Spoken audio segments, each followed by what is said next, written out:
I think the biggest mistake most people make when they pick their first job is they don't worry enough about whether they'll love the work, and they worry more about whether it's good experience. The stock market has always had its own meter. Sometimes it's ahead of itself, sometimes it's behind itself. A broken watch is right twice a day. I think our leadership team is a highly accountable leadership team. As a global company, our future growth and success requires that we constantly look at ways to improve our ability to serve customers worldwide. The way I do things, I usually always prefer to have a very clear strategy and be very focused. At the same time, to be very rock solid and crisp in execution. I have a hard time with businesses that don't make money at some point. Great companies, with the way they work, first start with great leaders. I have lots of sources of information about what's going on at the company. I think I have a pretty good pulse on where we are and what people are thinking. Everyone likes to differentiate between business and consumers, but I don't see the difference really. Most people are people. I get personal and business mail, and I have one set of contacts for my life. I don't want to manage two sets. I want one view of my world. I think good ideas are usually better done quickly than slowly. Analytics only goes so far. Basketball, more than baseball, for example, is really a team sport.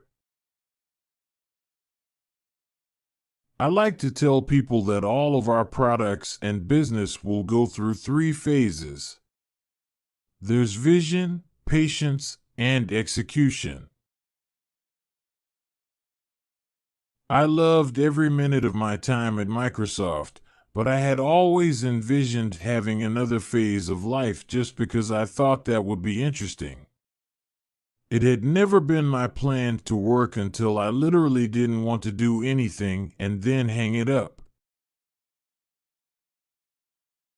Throughout our history, Microsoft has won by making big, bold bets. I believe that now is not the time to scale back the scope of our ambition or the scale of our investment. While our opportunities are greater than ever, we also face new competitors, faster-moving markets, and new customer demands. It's always great when you get a lot of people pushing themselves to do better, be better, invent better, better serve, better lead customers in new directions. This is all about having great leaders who can drive agile innovation and agile decision-making. If we see an opportunity in the software/hardware scene, we're going to take it. The world is changing, but so is Microsoft. All companies of any size have to continue to push to make sure you get the right leaders, the right team, the right people to be fast-acting and fast-moving in the marketplace. We've got great leaders, and we continue to attract and promote great new leaders. The number one benefit of information technology is that it empowers people to do what they want to do. It lets people be creative. It lets people be productive. It lets people learn things they didn't think they could learn before, and so in a sense it is all about potential. Certainly, we continue to bring in new people. We'll hire, net new, over 4,000 people this year and attract great people into the company. I'm very bullish about the employee base and what it can accomplish. In a sense, technology is a tool of sort of individual choice, individual creativity, individual empowerment, individual access. My kids will never understand that it used to be kind of hard to access and find things, and know what the world knows and see what the world sees. Yet it becomes easier and easier every day. Great companies have high cultures of accountability. It comes with this culture of criticism I was talking about before, and I think our culture is strong on that. I'm all in on the Los Angeles Clippers. We're moving forward. We've got to work to be the best we can be to take advantage of all the assets in the community. Accessible design is good design. It benefits people who don't have disabilities as well as people who do.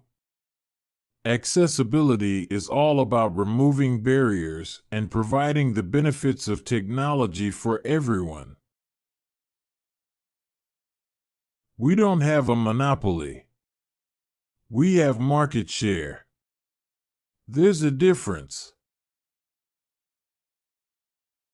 One capability every business is expected to have is the capability to make money.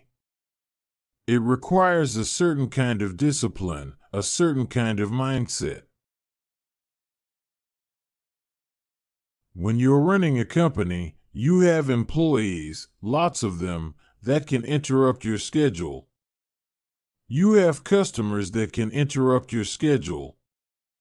You have a certain obligation to wave the flag because people expect to get out and wave the flag. The number of ways that others can command your time is high. Diversity of form factor matters, and not compromising either form factor. You need diversity of price point. That's quite important. Any idea that turns out to be truly great can be harvested for tens of years. On the other hand, if you want to continue to be great, you've got to bet on new things, big, bold bets. Look at the product pipeline. Look at the fantastic financial results we've had for the last 5 years.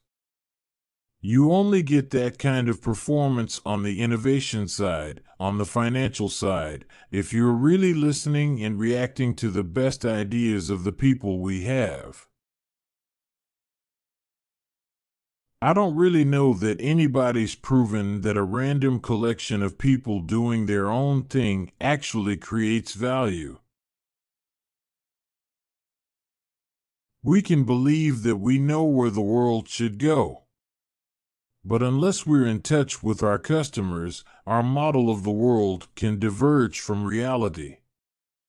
There's no substitute for innovation, of course, but innovation is no substitute for being in touch either. So, I think the output of our innovation is great.